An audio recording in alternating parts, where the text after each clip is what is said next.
Assalamualaikum warahmatullahi wabarakatuh. Perkenalkan, nama saya Wahyu Ningrum dengan NIM C0D024001 dari program studi D3 Perpajakan Fakultas Ekonomi dan Bisnis Universitas Jambi.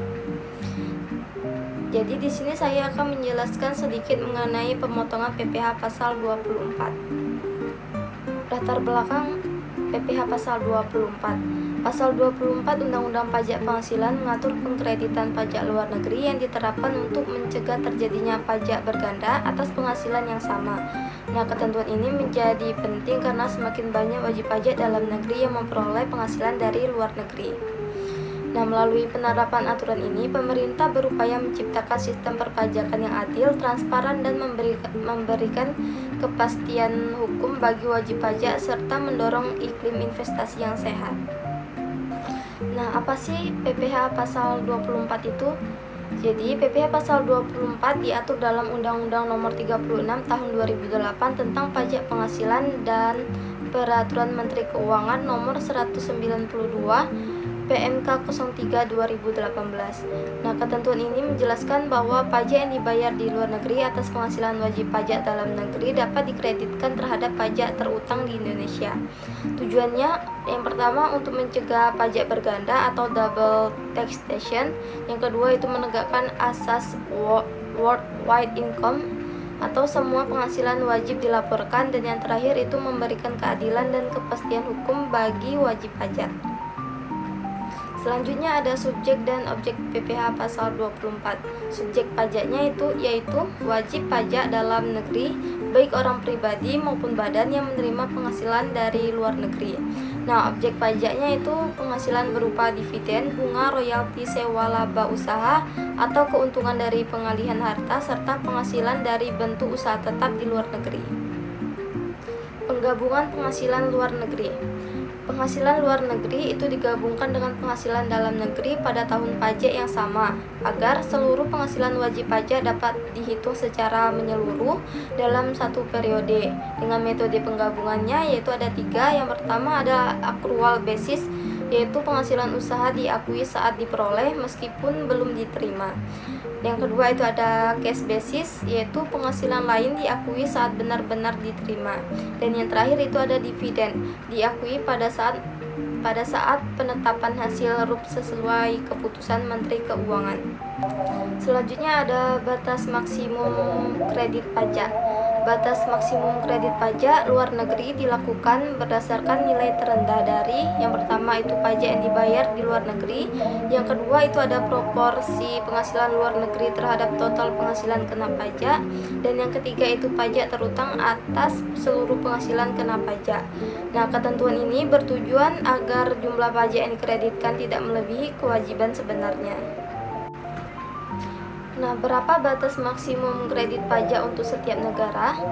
Jadi, jika seseorang wajib pajak memperoleh penghasilan dari beberapa negara, maka perhitungannya tidak digabung menjadi satu. Setiap negara sumber penghasilan memiliki perhitungan tersendiri sesuai besar penghasilan dan pajak yang dibayarkan di negara tersebut.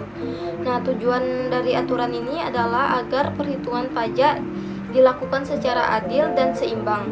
Dengan begitu, pajak yang dibayar di satu negara tidak mempengaruhi atau menutupi kewajiban pajak di negara lainnya. Nah, sistem ini juga membantu menjaga kejelasan dan ketepatan dalam pelaporan pajak lintas negara. Nah, selanjutnya itu perubahan penghasilan dan rugi usaha luar negeri. Jika terjadi perubahan jumlah penghasilan dari luar negeri, wajib pajak harus melakukan pembetulan SPT tahunan agar laporan pajaknya sesuai dengan kondisi sebenarnya. Nah, pembetulan ini harus disertai dokumen pendukung seperti laporan keuangan, bukti pembayaran pajak luar negeri, dan salinan SPT luar negeri. Sementara itu, kerugian usaha di luar negeri tidak dapat dikompensasikan dalam perhitungan pajak di Indonesia. Hal ini karena sistem pajak Indonesia hanya mengakui penghasilan positif yang telah dikenakan pajak di luar negeri untuk dikreditkan, bukan kerugian yang belum menghasilkan pajak terutang. Nah, tujuannya agar pengkreditan pajak tetap adil dan sesuai prinsip bahwa hanya pajak atas penghasilan nyata yang dapat dikurangkan. Nah, di sini ada contoh kasus yang pertama. PT Citra Asia memperoleh penghasilan dan membayar pajak luar negeri sebagai berikut. Yang pertama, negara E penghasilannya 300 juta, pajaknya dibayar 15 juta. Negara F penghasilannya 200 juta, pajak yang dibayarkannya yaitu 50 juta. Nah, penghasilan dari Indonesia itu 500 juta, tarif PPh badan di Indonesia 22%. Pertanyaannya, hitung total kredit pajak luar negeri yang dapat dikurangkan berdasarkan pasal 24.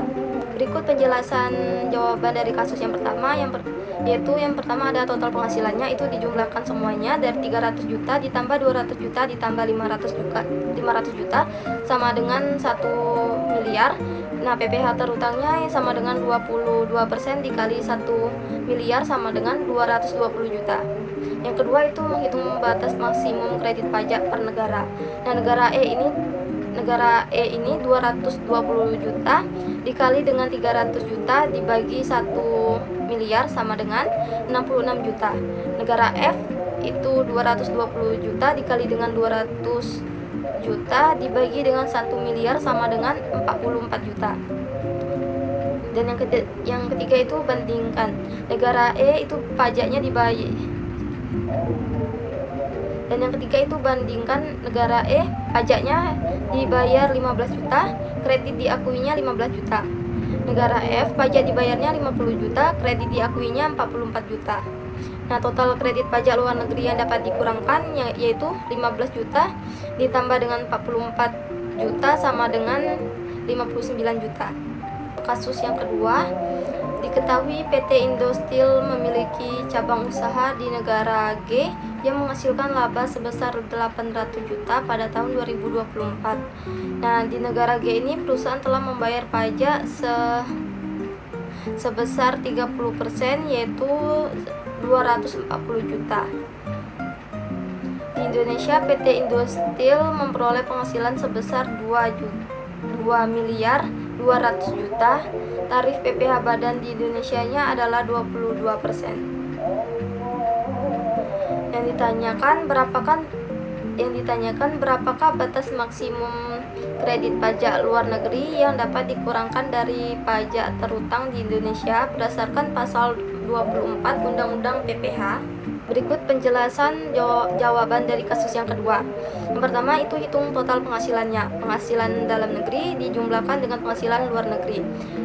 Berdasarkan dari soal yang tadi, 2 miliar 200 juta ditambah dengan 800 juta sama dengan 3 miliar. Yang kedua itu hitung PPh terutang di Indonesia. 22% dikali dengan 3 miliar sama dengan 660 juta. Dan yang ketiga itu hitung batas maksimum kredit pajak luar negeri. PPh terutang dikalikan dengan penghasilan luar negeri dibagi total penghasilan. Berdasarkan dari hitungan yang di atas tadi, yaitu sebesar 660 juta dikali dengan 800 juta dibagi dengan 3 miliar, hasilnya yaitu sebesar 176 juta rupiah. Dan yang terakhir itu yang keempat, bandingkan dengan pajak yang dibayar di luar negeri. Pajak yang dibayar di luar negeri itu sebesar 240 juta, batas maksimum kreditnya sebesar 176 juta. Jadi, pajak luar negeri yang dapat dikreditkan sebesar 176 juta.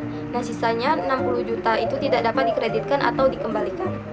Di kesimpulan dari materi yang saya sampaikan, bahwasanya PPh pasal 24 itu menjadi bagian penting dalam sistem perpajakan karena mengatur bagaimana pajak luar negeri dapat dikreditkan terhadap pajak yang terutang di Indonesia. Nah, ketentuan ini membantu wajib pajak dalam negeri agar tidak menanggung beban pajak ganda atas penghasilan yang diperoleh dari luar negeri. Melalui penerapan prinsip worldwide income, setiap penghasilan yang diterima baik dari dalam maupun luar negeri wajib dilaporkan secara utuh dengan metode ordinary, kredit, dan pembatasan per negara. Nah, penghitungan pajak dilakukan secara adil dan profesional. Secara keseluruhan, aturan ini mencerminkan upaya pemerintah dalam menjaga keadilan, meningkatkan kepastian hukum, dan menciptakan sistem perpajakan yang mendorong pertumbuhan ekonomi serta investasi di Indonesia. Nah, itu tadi penjelasan singkat dari saya mengenai pemotongan PPh pasal 24.